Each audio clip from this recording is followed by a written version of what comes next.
1400 साल पहले एक शहर का नाम लिया गया था और आज वो शहर ईरान में है।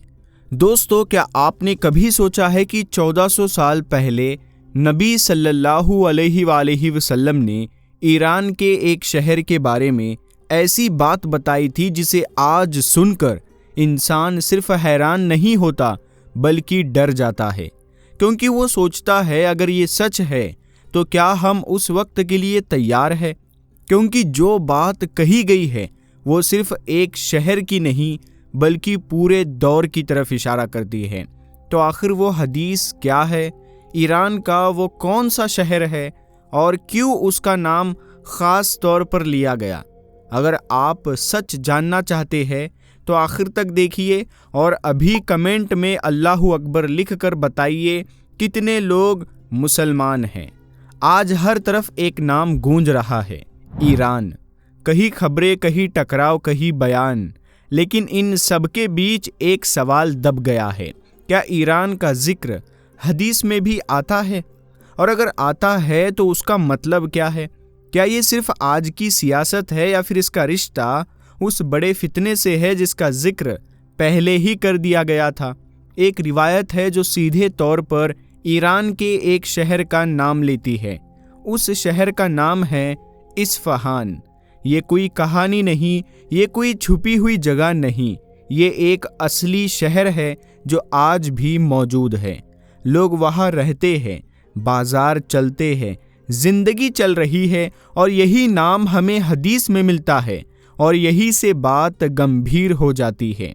क्योंकि जब किसी जगह का नाम लिया जाए तो उसे हल्के में नहीं लिया जाता। ये हदीस हमें सही मुस्लिम में मिलती है जिसमें नबी सल्लल्लाहु अलैहि वसल्लम ने फरमाया कि इस्फहान से 70,000 लोग दज्जाल का साथ देंगे। अब इस जुमले को गौर से सुनो, इसमें कोई लंबी कहानी नहीं है, लेकिन इसके अंदर जो बात छुपी है वो बहुत गहरी है। एक शहर, एक गिनती और दज्जाल जैसा बड़ा फितना, ये तीनों चीज़ें मिलकर इंसान को सोचने पर मजबूर कर देती है कि आखिर ये कैसा वक्त होगा। अब यहाँ एक ज़रूरी बात समझ लो, हदीस हमें ये नहीं बताती कि ये कब होगा, किस साल होगा या उस वक्त ईरान का हाल क्या होगा। इसमें कोई तारीख नहीं दी गई, कोई पूरा मंजर नहीं बताया गया, सिर्फ एक इशारा दिया गया है ताकि इंसान सोचे, समझे और खुद को तैयार करे, ना कि जल्दबाजी में कोई फैसला कर ले। इसीलिए अगर कोई सीधे ये कहे कि ईरान के साथ ऐसा होगा या वैसा होगा तो ये सही तरीका नहीं है। सही तरीका ये है कि हम कहें कि इस्फहान का जिक्र आता है और वहीं से 70,000 लोग दज्जाल का साथ देंगे। लेकिन ये कैसे होगा, कब होगा, इसका पूरा इल्म अल्लाह तबारक व ताला ही के पास है। हम सिर्फ इतना समझ सकते हैं कि ये कोई मामूली बात नहीं है। अब सवाल ये उठता है कि इस्फहान ही क्यों? दुनिया में और भी शहर है, फिर इसी शहर का नाम क्यों लिया गया? इसका जवाब सीधे लफ्ज़ों में नहीं मिलता, लेकिन अगर हम इतिहास को देखें तो तस्वीर साफ होने लगती है। इस्फहान हमेशा से एक अहम शहर रहा है। यहाँ अलग अलग कौमें बसी और उनमें यहूदी भी शामिल रहे हैं। ये बात तारीख में मौजूद है। एक दौर ऐसा भी था जब ईरान में यहूदियों की तादाद काफ़ी ज़्यादा थी और इस्फहान उन जगहों में शामिल था जहाँ उनकी मौजूदगी साफ नज़र आती थी। आज उनकी तादाद कम है, लेकिन दुनिया हमेशा एक जैसी नहीं रहती। हालात बदलते हैं और जो आज कम है वो कल ज़्यादा भी हो सकता है। ये सब वक्त के साथ बदलता है, लेकिन यहाँ एहतियात ज़रूरी है। हम ये नहीं कहते कि ऐसा ही होगा, हम सिर्फ इतना कहते हैं कि हदीस एक तरफ इशारा देती है और कुछ उलमा इस तरह समझाते हैं कि ये आने वाले वक्त की एक निशानी है, इसीलिए हमें इसे समझना चाहिए। लेकिन यकीन के साथ कोई नक्शा बनाना सही नहीं है, क्योंकि गैब का इल्म सिर्फ अल्लाह के पास है।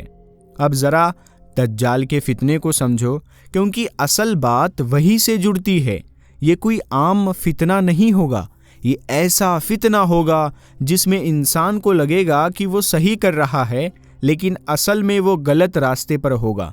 सच और झूठ का फर्क साफ नहीं रहेगा और इंसान के लिए फैसला करना मुश्किल हो जाएगा। और यही वजह है कि नबी सल्लल्लाहु अलैहि वसल्लम खुद अल्लाह से दज्जाल के फितने से पनाह मांगते थे। सोचो, जब अल्लाह के नबी इस फितने से बचने की दुआ करते थे तो हमें कितना ज़्यादा होशियार होना चाहिए।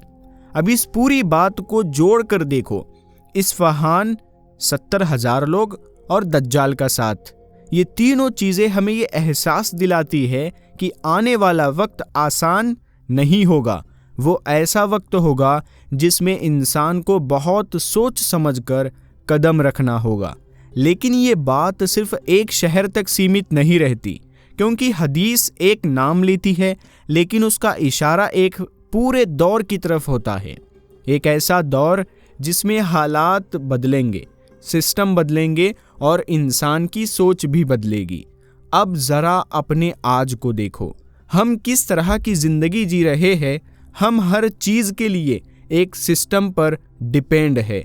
हमारा पैसा, हमारा काम, हमारी ज़रूरतें, सब कुछ एक ऐसे नेटवर्क से जुड़ा है जिसे हम समझते कम हैं और इस्तेमाल ज़्यादा करते हैं। अगर एक पल के लिए सिस्टम रुक जाए, अगर ये नेटवर्क काम करना बंद कर दे तो क्या होगा? क्या हमारी ज़िंदगी वैसे ही चल पाएगी या सब कुछ रुक जाएगा? और अगर सब कुछ रुक गया तो इंसान क्या करेगा? वो किस तरफ जाएगा? किस पर भरोसा करेगा? अब उस सवाल को वहीं से पकड़ो जहां हमने छोड़ा था, क्योंकि इस्फहान वाली रिवायत को समझने के लिए ये समझना ज़रूरी है कि इंसान कब और कैसे अपने फैसले बदलता है। और फैसले तब बदलते हैं जब हालात इंसान को मजबूर कर देते हैं। और ये मजबूरी अचानक नहीं आती, ये एक सिलसिले में बनती है। एक के बाद एक चीज़ टूटती है और फिर पूरा सिस्टम हिल जाता है। सबसे पहले जिस चीज़ को हम हल्के में लेते हैं वो सबसे पहले असर दिखाती है। नेटवर्क, इंटरनेट, वही जो हर वक्त चालू रहता है, जिस पर तुमने अपनी रोज़मर्रा की ज़िंदगी खड़ी कर दी है। अगर वही कुछ घंटों के लिए बंद हो जाए तो लगता है थोड़ी दिक्कत है, लेकिन अगर वही बंदी लंबी हो जाए, दिन से हफ्ता बन जाए, तो हालात बदलना शुरू हो जाते हैं।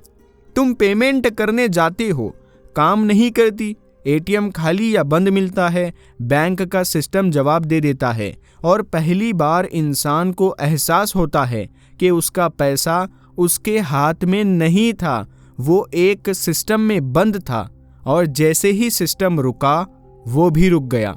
अब इसके बाद जो होता है वो और ज़्यादा असरदार होता है। ट्रांजैक्शंस रुकते हैं तो बाजार की रफ्तार धीमी होती है, दुकानदार नया माल नहीं ला पाता, सप्लायर को पेमेंट नहीं मिलती और धीरे धीरे माल की कमी दिखने लगती है। पहले थोड़ा फ़र्क, फिर साफ फ़र्क। कुछ दिन गुजरते हैं और वही चीज़ें जो हर दुकान पर मिलती थी अब कम हो जाती है। लोग ज़्यादा खरीदने लगते हैं, डर बढ़ता है, लाइनें लगती है, लिमिट लगती है और फिर एक वक्त आता है जब पैसे होने के बावजूद चीज़ें नहीं मिलती, क्योंकि सिस्टम अभी भी ठहरा हुआ है। अब इसमें एक और परत जोड़ो, ईंधन। अगर तेल और गैस की सप्लाई रुक जाए तो ट्रक नहीं चलेंगे, शहरों के बीच का माल रुक जाएगा, खेत से अनाज शहर तक नहीं पहुंचेगा, फैक्ट्री से सामान बाहर नहीं निकलेगा और कुछ ही दिनों में बाजार का ढांचा खाली होने लगेगा। अब हालात सिर्फ बाजार तक सीमित नहीं रहते, ये सीधे जिंदगी पर असर डालते हैं। दवाइयाँ देर से पहुंचती है, ज़रूरी चीज़ें कम हो जाती है और जैसे जैसे ये कमी बढ़ती है इंसान के अंदर बेचैनी बढ़ती है और ये बेचैनी ही इंसान को जल्दी फैसले लेने पर मजबूर करती है। अब इंसान ठहर कर नहीं सोचता, वो ढूंढता है, वो भागता है, वो हर उस जगह जाता है जहां उसे उम्मीद दिखती है कि शायद यहाँ कुछ मिल जाए। और यही वो मोड़ होता है जहां इंसान सही और गलत का फ़र्क कम देखने लगता है और ज़रूरत को ज़्यादा। अब ये समझो कि ये सब एक साथ नहीं होता, ये स्टेप बाय स्टेप होता है। पहले इंसान सिस्टम पर भरोसा करता है, फिर उस पर डिपेंड हो जाता है, फिर वही सिस्टम उसकी ज़रूरत बन जाता है। और जब वही सिस्टम हिलता है तो इंसान के पास कोई दूसरा रास्ता नहीं बचता, और जब इंसान के पास विकल्प नहीं बचता तो उसका रवैया बदलता है। वो जल्दी फैसला करता है, वो आसान रास्ता चुनता है। और यही वो जगह है जहाँ से इंसान धीरे धीरे अपनी जगह बदलने लगता है, बिना ये समझे कि वो क्यों बदल रहा है। अब इस पूरे हालात को इस्फहान वाली बात से जोड़कर देखो। वहाँ से 70,000 लोग एक दिशा में खड़े होंगे। इसका मतलब ये नहीं कि वो एक दिन में बदल जाएंगे। इसका मतलब ये है कि हालात उन्हें उस तरफ ले जाएंगे, दबाव उन्हें उसी तरफ धकेलेगा। क्योंकि जब इंसान के सामने दो रास्ते होते हैं, एक मुश्किल और एक आसान, तो अक्सर वो आसान रास्ता चुनता है। और हालात ऐसा बना देता है कि आसान रास्ता ही सही लगता है, चाहे वो असल में सही हो या नहीं। आज भी हम छोटे छोटे असर देख सकते हैं। जब थोड़ी सी कमी होती है तो लोग कैसे बदलते हैं, कैसे जल्दी फैसले लेते हैं, कैसे घबराहट में कदम उठाते हैं। ये सब उसी बड़े हालात की छोटी झलक है जो आगे चलकर और बड़ा रूप ले सकता है। और यही वजह है कि इस पूरे सिस्टम को समझना ज़रूरी है, क्योंकि अगर ये तुम समझ गए कि हालात कैसे बनते हैं, दबाव कैसे आता है और इंसान कैसे बदलता है, तो तुम उस बड़े वाक़ये को भी बेहतर समझ पाओगे जिसका इशारा इस्फहान वाली रिवायत में किया गया है। अब सवाल ये नहीं रह जाता कि क्या होगा, सवाल ये हो जाता है कि जब ये सब होगा तो इंसान क्या करेगा, वो किस तरफ जाएगा, वो किस पर भरोसा करेगा, और क्या उसके पास इतना वक्त होगा कि वो ठहर कर सोचे, या हालात उसे तुरंत फैसला करने पर मजबूर कर देंगे। और जब इंसान को मजबूरी में फैसला करना पड़ता है तो वहीं से कहानी असली मोड़ लेती है, क्योंकि अब बात सिर्फ सिस्टम की नहीं रहती, अब बात इंसान के अंदर की होती है। और यही वो जगह है जहाँ से असली इम्तिहान शुरू होता है। अब वापस उसी बात पर आओ जहाँ से ये पूरी कहानी शुरू हुई थी, इस्फहान, और वो हदीस जिसमें 70,000 लोगों का जिक्र आता है। क्योंकि असली सवाल अब ये नहीं है कि ये बात सुनी हुई है या नहीं, असली सवाल ये है कि आखिर वो हालात कैसे बनेंगे जहाँ इंसान खुद अपने फैसले बदल देगा। सोचो, सिस्टम पहले ही हिल चुका है, बाजार कमज़ोर हो चुके हैं, लोग दबाव में हैं, और उसी माहौल में इंसान के सामने दो रास्ते खड़े हैं, एक वो जो आसान है और एक सही है। और यही से कहानी खतरनाक हो जाती है, क्योंकि जब इंसान दबाव में होता है तो सच नहीं देखता, वो राहत को देखता है। और इसी मोड़ पर दज्जाल का फितना सामने आता है। वो तुम्हें मजबूर नहीं करेगा, वो तुम्हें डराकर नहीं बुलाएगा, वो तुम्हें वही देगा जिसकी तुम्हें सबसे ज़्यादा ज़रूरत है, खाना, सुकून, अमन। और इंसान खुद उसकी तरफ जाएगा, क्योंकि उस वक्त उसे लगता है कि यही उसका बचाव है, और यही वो अपनी सबसे बड़ी गलती करता है। अब उस हदीस को फिर याद करो, 70,000 लोग एक दिशा में, और हो सकता है उस वक्त तुम भी उसी भीड़ का हिस्सा बन जाओ, बिना ये समझे कि तुम गलत दिशा में खड़े हो। ये कोई अचानक होने वाली चीज़ नहीं है, ये उस दबाव का नतीजा है जहाँ इंसान मजबूरी में फैसला करता है, और वही फैसला उसकी पूरी दिशा बदल देता है। लेकिन हर इंसान ऐसा नहीं करेगा। कुछ लोग होंगे जो उसी हालत में रुकेंगे, सोचेंगे और समझेंगे कि जो आसान है वो ज़रूरी नहीं कि सही भी हो। और यही लोग उस वक्त सबसे कम होंगे, लेकिन सबसे मजबूत होंगे। और यही से असली टर्निंग पॉइंट आता है, जब हालात इस हद तक बिगड़ जाते हैं कि इंसान खुद रास्ता नहीं पहचान पाता, तब अल्लाह तबारक व ताला रास्ता दिखाता है। और वही लम्हा होगा जब इमाम महदी का ज़ुहूर होगा। लेकिन ध्यान से समझो, वो ऐसे वक्त आएंगे जब ज़्यादातर लोग पहले ही फैसला कर चुके होंगे, जब भीड़ एक दिशा में जा चुकी होगी और सच दूसरी तरफ रह गया होगा। यानी इमाम महदी के साथ खड़े होना आसान नहीं होगा, क्योंकि वहाँ भीड़ नहीं होगी, वहाँ वो चीज़ें नहीं होंगी जो इंसान को खींचती है। वहाँ सिर्फ सच होगा, और सच हमेशा भारी होता है। अब फैसला बिल्कुल साफ है। एक तरफ वो रास्ता है जहां आसानी है, जहां खाना है, जहां राहत है, और दूसरी तरफ वो रास्ता है जहां मुश्किल है, जहां कमी है। लेकिन वही सच है, उसी सच पर इमाम मेहदी खड़े होंगे और वही लोग उनके साथ खड़े होंगे जो अपने फैसले हालात के हिसाब से नहीं बल्कि सच्चाई के हिसाब से लेते हैं। और यही से असली मुकाबला शुरू होता है। ये सिर्फ ताकत का मुकाबला नहीं होगा, ये फैसले का मुकाबला होगा। उस दिन कोई बीच का रास्ता नहीं होगा। या तुम उस तरफ हो जहां सब जा रहे हैं, या तुम उस तरफ हो जहां कम लोग हैं, लेकिन सही है। अब खुद से पूछो, अगर वही हालात बन जाए, अगर तुम्हारे सामने भी वही दो रास्ते खड़े हो, तो तुम क्या करोगे? क्या तुम भी उसी तरफ जाओगे जहां सब जा रहे हैं, या तुम उस रास्ते पर खड़े रहोगे जहां कम लोग हैं लेकिन सच्चे हैं?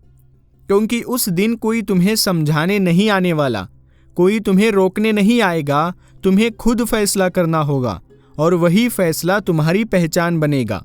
आज हम आराम में हैं, इसीलिए हमें लगता है कि हम सही चुनेंगे, लेकिन सच ये है कि इंसान का असली चेहरा दबाव में सामने आता है और वही दबाव तय करता है कि तुम कौन हो। इसीलिए आज से ही अपने अंदर देखो, अपनी कमजोरियों को पहचानो, क्योंकि अगर तुमने उन्हें आज नहीं समझा तो कल वही कमजोरियां तुम्हें गिरा देगी और तुम्हें पता भी नहीं चलेगा कि तुम कब बदल गए। याद रखो, फितना कभी डरावना नहीं होता, वो खूबसूरत होता है। वो तुम्हें अट्रैक्ट करता है, आकर्षित करता है। और अगर तुमने अपने दिल को साफ नहीं रखा तो तुम उसे सच समझ बैठोगे। इसीलिए अपने अंदर सच्चाई को जिंदा रखो, अपने फैसलों को मजबूत करो और ये तय कर लो कि चाहे हालात कैसे भी हो जाए, तुम बिकोगे नहीं, तुम झुकोगे नहीं, तुम बहोगे नहीं। क्योंकि असली कामयाबी सिर्फ जिंदा बच जाने में नहीं बल्कि सही पर टिके रहने में है।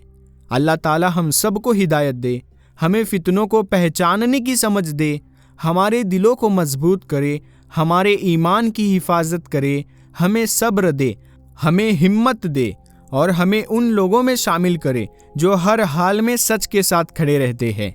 या अल्लाह, हमारे गुनाह माफ़ फरमा, हमें अपने रास्ते पर कायम रख और हमें ईमान के साथ इस दुनिया से उठा। आमीन या रब्बुल आलमीन।